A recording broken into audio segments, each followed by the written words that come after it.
नई दिल्ली।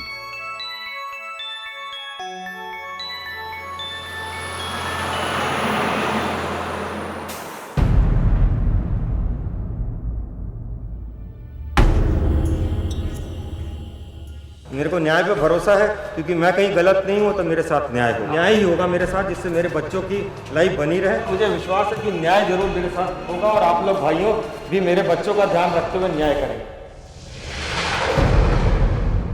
ये शख्स इंडियन रेवेन्यू सर्विस के एक वरिष्ठ अधिकारी हैं जो इंसाफ की तलाश में है। इनकी पत्नी राखी गुप्ता ने इन पर दहेज की मांग, धोखाधड़ी और शारीरिक और मानसिक अत्याचार के आरोप लगाए हैं। राखी गुप्ता प्रमोद बजाज की तीसरी पत्नी है। राखी का कहना है कि शादी करते वक्त उन्हें प्रमोद बजाज की दूसरी पत्नी रेणु गौरव और पहली पत्नी अनुराधा बहल के बारे में पता नहीं था। राखी गुप्ता के अनुसार प्रमोद बजाज ने शादी के तुरंत बाद ही उसे शारीरिक और मानसिक यातनाएं देना शुरू कर दिया था, जिससे वो बहुत परेशान थी। वो ये भी बताती है कि प्रमोद ने उसे अपनी पहली 2 शादियों के बारे में अंधेरे में रखा था और जैसे ही उसे ये चौंका देने वाली सच्चाई पता चली, उसने पुलिस कंप्लेंट कर दी। लेकिन प्रमोद बजाज राखी के सारे आरोपों को झुठलाते हैं। उनका कहना कुछ और ही है। राखी गुप्ता ने झूठा केस रजिस्टर किया है। ये इसको मैरिज के समय पूरे डिवोर्स का पेपर दिखाया गया था। इसको बताया गया था कि एक बच्चा है मेरी कस्टडी में। एक एफिडेविट इसके फादर और ब्रदर ने दिया था कि हमने कोई डाउरी नहीं दिया। रेणु गौरव ने इसके साथ मिलके, राखी गुप्ता के साथ मिलकर ये सब खुराफात कर रही है जिससे कि मुझसे पैसा ऐंठ सके। रेणु गौरव प्रमोद बजाज की दूसरी पत्नी है। राखी गुप्ता प्रमोद बजाज की तीसरी पत्नी है। प्रमोद बजाज ने राखी गुप्ता द्वारा उन पर लगाए हुए हर आरोप को न सिर्फ सिरे से नकारा, बल्कि पलटकर वार करते हुए अपनी पत्नियों के खिलाफ गंभीर आरोप भी लगाए हैं। पहली वाइफ ने क्या किया कि टाडा 406, 498 के 2 मुकदमे कर दिए, उसके साथ डिवोर्स लिया था। और फिर वो दूसरी वाइफ के साथ इसलिए हो गया प्रॉब्लम कि वो दूसरे ऑफिसर के सर्वेंट के साथ बेड पे गलत काम कर रही थी। राखी गुप्ता ये बता दिया कि वो समलैंगिक है और वो खाली अपने भाइयों की शादी होने के कारण, नहीं होने के कारण वो अपने पेरेंट्स के प्रेशर में कर रही है। उस दिन से हम लोग अलग हो। पर रेणु गौरव और राखी गुप्ता प्रमोद बजाज द्वारा पीड़ित होने का दावा करती हैं। प्रमोद बजाज की दूसरी पत्नी यानी रेणु को तो शादी से पहले यह पता भी नहीं था कि प्रमोद पहले अनुराधा के साथ शादी कर चुके थे और उनका इस शादी से एक बेटा भी था। और यही किस्सा प्रमोद बजाज की तीसरी पत्नी राखी का भी है। जब राखी गुप्ता ने प्रमोद बजाज के खिलाफ शिकायत दर्ज कराने का फैसला लिया तो और भी बहुत सारे सच सामने आए। पंजाब की रहने वाली अनुराधा बहल के साथ प्रमोद बजाज की शादी साल 1990 में हुई। अनुराधा के पिता वासुदेव बहल के अनुसार इस शादी से अनुराधा को मिली यातनाओं से भरी विवाहित जिंदगी और एक बच्चा।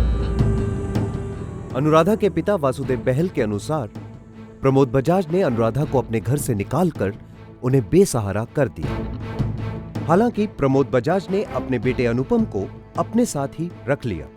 प्रमोद बजाज है, ये 20 साल से लोगों से झूठ बोल के अपनी शादियां करता है और शायद मेरी लड़की जो डॉक्टर थी उसका नाम है अनुराधा बहल, वो डॉक्टर होने के बावजूद इसकी जो माँ थी शादी के फौरन बाद उसको उसके वालों से पकड़कर मारती थी। धीरे धीरे अनुराधा ने अपने आप को संभाला और उसने दूसरी शादी भी कर ली, लेकिन वो आज भी अपने बेटे अनुपम को याद करती है। साल 1999 में प्रमोद कुमार ने दोबारा शादी का फैसला किया और अखबार में इश्तिहार दिया।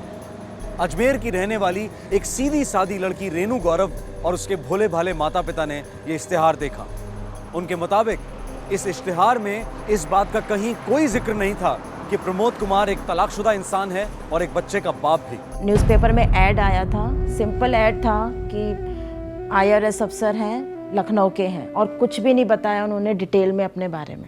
आखिरी बेटी है तो इसका शादी वगैरह बहुत अच्छी धूमधाम से हम शादी करेंगे। हमें उन्होंने कुछ नहीं बताया, पीछे उनकी पहले शादी हो चुकी है कि एज क्या है उनकी, कुछ नहीं बताया। IRS अफसर का स्टेटस को देखते हुए हमने बहुत ही शानदार मैरिज सेलिब्रेट की। 8 साल की मेरी टोटल सेविंग्स जो है वो मैंने इस मैरिज में लगाई। रेनू के मुताबिक इस शादी के दौरान एक बार भी रेनू या उसके माता पिता को किसी भी तरह का कोई भी शक नहीं हुआ। उन्हें प्रमोद कुमार के बेटे और उनकी पहली पत्नी अनुराधा के बारे में नहीं पता था। रेनू के अनुसार शादी के चंद दिनों बाद ही एक बहुत बड़ा सच उनके सामने आया जब रेनू ने प्रमोद से अनुपम के बारे में पूछा। फिर एक बच्चा था जो बार बार उनको पापा पापा कह रहा था। मैंने उनसे पूछा कि ये कौन है, तो उन्होंने बोला जेठ का बेटा है। रेनू के अनुसार 1 महीने के बाद प्रमोद ने उन्हें सच्चाई बताई और साथ ही वो वजह भी जिसके चलते प्रमोद ने रेनू से शादी की। 1 महीने बाद उन्होंने बोला ये मेरा ही बेटा है और आपको मैंने आपसे इसलिए मैरिज की कि मैं इसकी आप परवरिश कर सको। रेनू ने प्रमोद बजाज का घर छोड़ दिया और अपने माँ बाप के पास चली आई। और रेनू के मुताबिक कुछ दिनों के बाद ही प्रमोद उनके पास आए। उन्होंने रेनू को बताया कि उनकी पहली पत्नी अनुपम के पैदा होते ही गुजर गई थी। बिन मां के अनुपम के प्रति जज्बाती होकर रेनू प्रमोद के पास लौट आई। रेनू के मुताबिक उन्हें जल्द ही पता चल गया कि प्रमोद अपनी पहली पत्नी अनुराधा के बारे में उनसे झूठ बोल रहे थे, क्योंकि अनुराधा मरी नहीं बल्कि जिंदा है। मुझे पता चला लखनऊ में ही उनके यहाँ बाई आती है रन्नो करके, वो बहुत पुरानी थी। तो उन्होंने मुझे बोला कि भाभी इनकी जो फर्स्ट वाइफ है वो मरे नहीं हैं, वो जिंदा हैं। कुछ दिनों बाद ही प्रमोद का तबादला लखनऊ से मुंबई हो गया। इनका ट्रांसफ़र हो गया था मुंबई। हम लखनऊ से मुंबई बाय कार ही गए थे। तो एक महज एक स्पून की वजह से जो मुझे मिल नहीं रहा था, उन्होंने मुझे धक्का दे दिया। तो उस समय किसी तरह का डर, किसी तरह की घबराहट ऐसा नहीं लगता था कि घर ये बाद में जाके और भी ज़्यादा कुछ मेरे साथ कर सकता है? थोड़ा सा लगा कि ऐसा कैसा ये मेरे साथ कर सकता है, लेकिन इतना नहीं सोचा था कि ये इतना बाद में क्रूअल हो जाएगा। रेनू के मुताबिक जब तक वो मुंबई में रहीं, उनकी तकलीफों और परेशानियों का दौर चलता रहा। ये एक तो गालियाँ खूब देते थे, मारते थे, कोई भी थोड़ा सा भी गलती हो जाए तो उस घर से बाहर निकाल देते मुझे। बहुत देर तक मैं बाहर रहती थी, फिर देखते थे लोग देखने लग गए तो फिर अंदर लेते थे। रेनू ने अपने माता पिता से बात करने की कोशिश की। डैडी मम्मी को बताया, लेकिन डैडी मम्मी बस यही कहते रहे कि बेटे एडजस्ट करो, कोऑपरेट करो, अभी ठीक हो जाएगा। रेनू के मुताबिक जब उनका भाई मुंबई आया तो प्रमोद उसे ये भरोसा दिलाने में कामयाब रहे कि उनकी और रेनू की शादी एकदम ठीक ठाक चल रही है। यहाँ तक कि रेनू का भाई भी प्रमोद के साथ मिलकर अपने ही घर वालों को सताने लगा। हस्बैंड है उसको यूएस क्लब्स वगैरह में ले जाके उनको मुंबई की चकाचौंध दिखा के उन्होंने भैया को भी गलत एडवाइस की। और भैया अजमेर आके डैडी मम्मी को ये बोलते थे कि रेनू तो बहुत खुश है, वो ऐश कर रही है, उसको कोई तकलीफ नहीं, वो आप लोगों को झूठ बोलती है। तो ऐसा क्यों नहीं लगा कि मुझे पुलिस की मदद लेनी चाहिए या कहीं से बाहर से सहायता लेनी चाहिए किसी की? मेरे मन में कई बार ऐसा हुआ कि मैं जाऊं, अपना रिपोर्ट दर्ज करवाऊं, लेकिन उन्होंने पहले ही मुझे बोल दिया था कि मैं बहुत पोजीशन वाला हूं, तो कुछ भी करेगी कुछ नहीं होगा और वापस तुझे यहीं आना है और फिर जो मैं तेरे साथ करता हूं उससे ज़्यादा बढ़ के करना शुरू कर दूंगा मैं। साल 2001 में रेनू ने शुभम को जन्म दिया, जो आज 9 साल का है। डैडी मम्मी ने बोला कि अभी सुधर जाएंगे, बच्चे होने के बाद ठीक हो जाएगा सब। रेनू के मुताबिक प्रमोद की जातियां सारी हदें पार कर चुकी थी। उनके पास पिस्टल थी, पिस्टल भी घड़ी घड़ी जब भी कोई बात होती है पिस्टल निकाल लेते हैं। जो भी बात मनवानी होती है वो बार बार पिस्टल दिखा के और मुझसे बात करवाते थे। कई बार शुभम को भी उन्होंने धमकी दी कि इसको 6 माले से नीचे गिरा दूंगा। कई बार औरतों की सहनशीलता ही उनकी सबसे बड़ी दुश्मन बन जाती है। ऐसे कई उदाहरण हैं जब औरतें चुपचाप अत्याचार सहती रहीं और फिर चुपचाप ही अपनी जान भी गंवा बैठी। रेनू के अनुसार प्रमोद कुमार बजाज ने उन पे हमला कर उनकी जान लेने की कोशिश की। 2 बार मुझे मारने की कोशिश की, एक बार सीजर से, एक बार नाइफ से। मेरे ऊपर बैठ गए और मारने लग गए। वो ये कहने लग गए कि मेरा कैरेक्टर सही नहीं है। घर का दरवाज़ा खोल के देखा तो वो एक दूसरे ऑफिसर के सर्वेंट के साथ बेड पे गलत काम कर रही थी। रेनू के मुताबिक शादी के 9 सालों तक वो ये सब बर्दाश्त करती रही, पर अब उनका सब्र खत्म हो चला था। 9 साल तक क्यों रुकी आप? ऐसा था कि चूँकि मैं राजस्थानी थी, वो पंजाबी थे, तो घर में भी ऐसा था कि रेनू थोड़ा तो इंटरकास्ट मैरिज है तो थोड़ा तो एडजस्टमेंट आपको करना पड़ेगा। पेरेंट्स भी यही बोलते रहे, तो 1-2 साल तो मार खा के भी चुप रही, चलता भाई अब ठीक होएंगे, अब ठीक होंगे। घर की तरफ से ऐसा कोई कॉपरेशन नहीं था कि बेटे ठीक है ऐसा बिहेव करते हैं तो आप आ जाओ। 9 इयर्स हो गए, उसके बाद मैंने डैडी मम्मी को, पेरेंट्स को अपने बोला कि मैं आफ्टर 15 इयर्स भी मैं यही आपको फ़ोन पे बोलूँगी कि डैडी मैं ठीक नहीं हूँ, आप मुझे ले जाओ वरना मैं कर लूँगी। रेनू के अनुसार उन्होंने अपने माता पिता के घर लौटने का फैसला कर लिया। फाइनली एक बार डैडी आए, डैडी को मैंने बताया, डैडी मैं और नहीं रह सकती, अगर आपको रखना है तो रखिए वरना मैं कर लूँगी। फिर डैडी मम्मी ने बोला नहीं बेटे हम तेरे साथ हैं, और फिर मैं लखनऊ होते हुए अजमेर आ गई। मैंने कहा बेटा तू, तेरे को वापस जाने की कोई ज़रूरत नहीं, हम तुम्हारे साथ हैं। आपको लगता है कि अगर उस स्टेज पे आपके माता पिता ने भी आपका साथ नहीं दिया होता तो आपका अगला कदम वही होता और या वो खुद मार देते? रेनू अब अपने माता पिता के साथ रहती हैं और उनके मुताबिक ये शादी उनके लिए बुरा अनुभव था, पर अब उनकी जिंदगी पहले से कहीं बेहतर है। पहले जमाने में शादी के रिश्ते अक्सर रिश्तेदार ही लाया करते थे। लड़के और लड़की के परिवार एक दूसरे से वाकिफ हुआ करते थे, लेकिन आज जमाना इंटरनेट का है। एक बटन दबाते ही सारी दूरियां दूर हो जाती हैं। प्रमोद कुमार बजाज और उनकी तीसरी पत्नी राखी गुप्ता का रिश्ता भी इंटरनेट ने ही करवाया। राखी गुप्ता के मुताबिक प्रमोद बजाज से उनकी पहली मुलाकात matrimonial.com वेबसाइट पर दिए गए विज्ञापन के जरिए हुई। जीवन साथी पे इन्होंने सारा अपना बायोडाटा, अपनी पास्ट लाइफ, अपना मैरिटल स्टेटस, अपनी एज सब झूठ बता के, एक धोखा देके हम लोगों को, मेरे परिवार को, मुझको शादी के लिए कन्वेंस कर लिया। राखी गुप्ता के मुताबिक शादी के अगले दिन से ही प्रमोद बजाज का रवैया बदल सा गया। दूसरे दिन से ही मैं समझ ही नहीं पा रही थी कि मेरे साथ हो क्या रहा है। ससुराल के अंदर मुझे नजर बंद करके रखा जाता था। राखी गुप्ता के अनुसार प्रमोद का व्यवहार और ज्यादा बिगड़ता चला गया। मेरे को मारते थे, मैं बेहोश हो जाती थी, इतने गंदे शब्द कहे जाते थे जो कि मैं आप लोगों को बता भी नहीं सकती। मैं चुप करके सब कुछ सहती गई कि हो सकता है कि कुछ गुस्से में ये बोल रहे हैं, या हो सकता है कि मुझसे कोई गलत बात हो गई है जिसके लिए इतना नाराज हो रहे हैं। राखी गुप्ता के मुताबिक उन्हें अब तक प्रमोद बजाज की पहली 2 शादियों और बच्चों के बारे में जरा भी जानकारी नहीं थी। कि इनकी पहली शादी हो चुकी है, इनके बच्चे हैं, मुझे ऐसा कुछ अपना मैरिटल स्टेटस कुछ भी इन्होंने नहीं बताया। जो बताया वो सब झूठ बताया था, धोखा देके इन्होंने मुझसे शादी करी।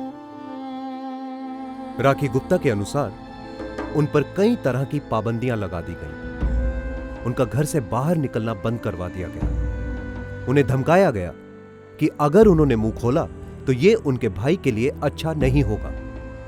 राखी गुप्ता के मुताबिक प्रमोद का व्यवहार अब खतरनाक हो चला था। राखी गुप्ता के अनुसार प्रमोद ने उन्हें इतनी जोर से मारा कि उनके कान में चोट आ गई और वो अपने कान का ऑपरेशन करवाने अपने पिता के पास नई दिल्ली आ गई।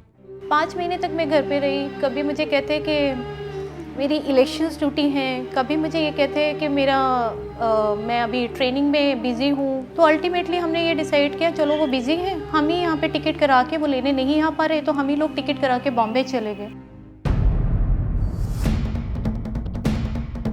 मुंबई आकर राखी और उसके पिता को प्रमोद की पहले की शादियों के बारे में पता चला। उनके जो गवर्नमेंट अपार्टमेंट्स हैं वहाँ पे जब गई तो गार्ड ने मुझे एंट्री नहीं करने दिया। मैंने उसको, मेरे पापा ने उसको ये बताया, हम दोनों ने, कि मैं उसकी वाइफ हूँ, मुझे ऊपर जाना है। तो कहते हैं नहीं, उनकी वाइफ तो कोई और है। और वहीं से मुझे पहली बार ये पता चला गार्ड के द्वारा कि उसकी वाइफ कोई और है। मुझे गार्ड ने एंटर ही नहीं करने दिया। वो वहाँ से मुझे फ़र्स्ट टाइम ये पता चला कि इसकी वाइफ जो है वो रेनू नाम की लड़की है जो कि अजमेर में रहती है। ये गार्ड से मुझे पता चला क्योंकि ये वहाँ 9 साल रह के आई थी उसी घर के अंदर, इस वजह से वहाँ पे इनको जानते थे वो लोग। उसके बाद मैं अजमेर गई हूँ सर, वहाँ पे एक एक घर में जाके मैंने इस लड़की को ढूंढा है और अल्टीमेटली 3-4 दिन के बाद मैंने इनको ढूंढ निकाला और तब इन्होंने मुझे अपनी दुख भरी कहानी अपने बच्चे के साथ सुनाई, अपनी फ़ोटोग्राफ्स दिखाई, अपने एक्सपीरियंसेस बताए जो प्रमोद ने इनके साथ किए थे। इन्होंने ही मुझे पंजाब की लड़की के बारे में बताया, उनका एड्रेस दिया जिसको ये ढूंढ चुकी थी। इस तरह से कड़ियाँ जुड़ती गई और हम तब आपके सामने आ पाए हैं। राखी चाहती तो चुप रहती, पर उन्होंने हिम्मत करके आवाज उठाई। मैं अपनी ज़िंदगी, अपनी और अपने घर वालों की दोनों ज़िंदगियों को दांव पे लगा के आज मैं सिर्फ इस नारी जाति के सम्मान के लिए आगे बढ़ी हूँ कि जो भी ये करता आया है और आज भी अगर इसे छूट गया या छोड़ा गया तो ये इंसान और पता नहीं कितनी ज़िंदगियों को बर्बाद करेगा। राखी गुप्ता ने प्रमोद बजाज के खिलाफ शिकायत दर्ज की। इनके साथ धोखाधड़ी से प्रमोद बजाज ने शादी की और शादी के बाद इनके जो भी सामान थे उन्होंने अपने पास रख के इनको घर से भी बाहर निकाल दिया। राखी गुप्ता ने प्रमोद बजाज को कोर्ट में घसीटा। उन्होंने प्रमोद की पहली पत्नी अनुराधा बहल के पिता से मुलाकात की जो पेशे से वकील है। राखी ने मेरे को अप्रोच किया तो मैंने इसको कहा कि हम तेरी मदद करते हैं और आप आए। तो फिर हमने पुलिस दिल्ली को किया, दिल्ली पुलिस ने खूब इंक्वायरी की, अजमेर गई, एक अजमेर की लड़की को भी इसने ऐसे धोखा दिया। प्रीवियस कंसीलमेंट ऑफ मैरिज है, बैगेमी का केस लगाया, हमारा 494, 495, 406 का केस है।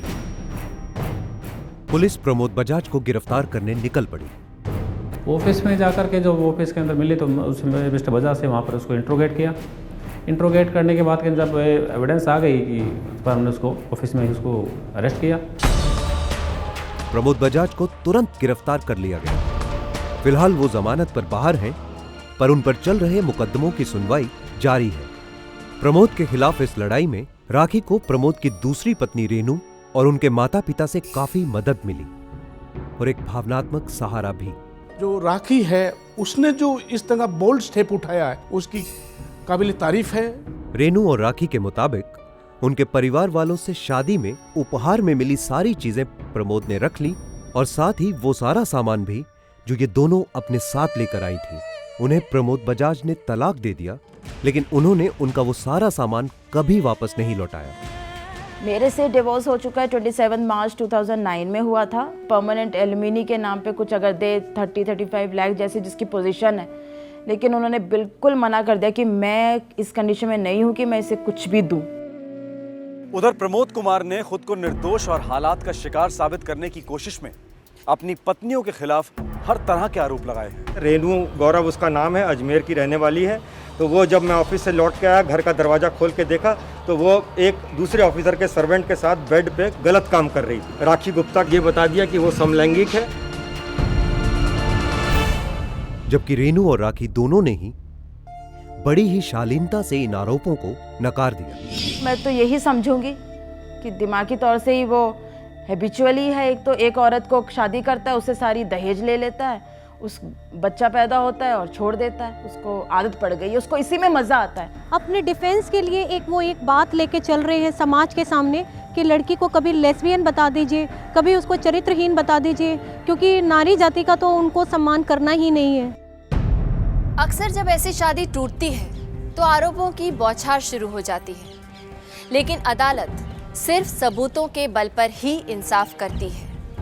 राखी और रेनू के अनुसार प्रमोद कुमार बजाज अक्सर उनसे कोरे कागज पर दस्तखत करवा लिया करता था।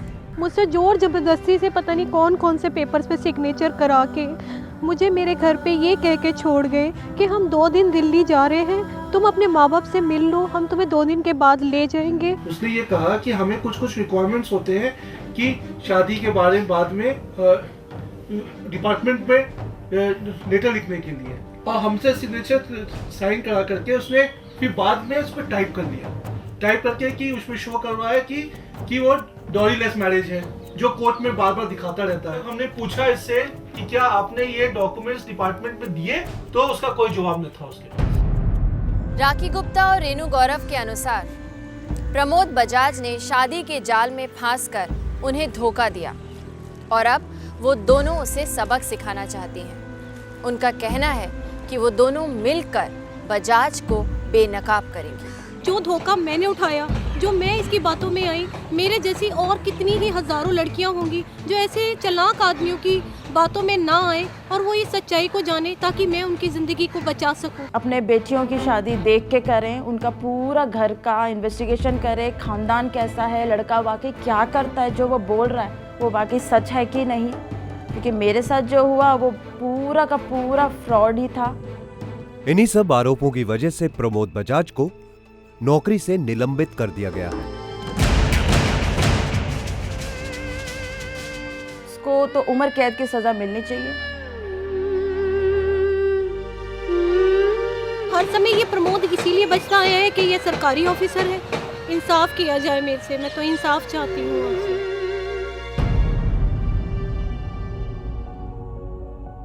अब ये केस अदालत में है और इस देश का कानून तय करेगा कि कौन सच्चा है और कौन झूठा। पर इस केस से एक बात तो साफ सामने आती है, शादी बेटे की हो या फिर बेटी की, जल्दबाजी में कोई फैसला ना लें। समझें कि हर चमकने वाली चीज सोने की नहीं होती। रिश्ते जोड़ने से पहले बैकग्राउंड चेक जरूर करवाएं, बेझिझक सवाल पूछें, सबूत मांगें। इसमें किसी को कोई आपत्ति नहीं होनी चाहिए, क्योंकि यहाँ सवाल कई जिंदगियों का है। और ये बात जितनी बार कही जाए उतनी कम है, दहेज लेना कानूनन अपराध है। अगर आप ऐसी किसी भी सच्चाई को जानते हैं जिसकी वजह से किसी लड़के या लड़की की जिंदगी बर्बाद हो सकती है, तो चुप कतई न रहें, क्योंकि जुर्म को नजरअंदाज करना भी जुर्म है।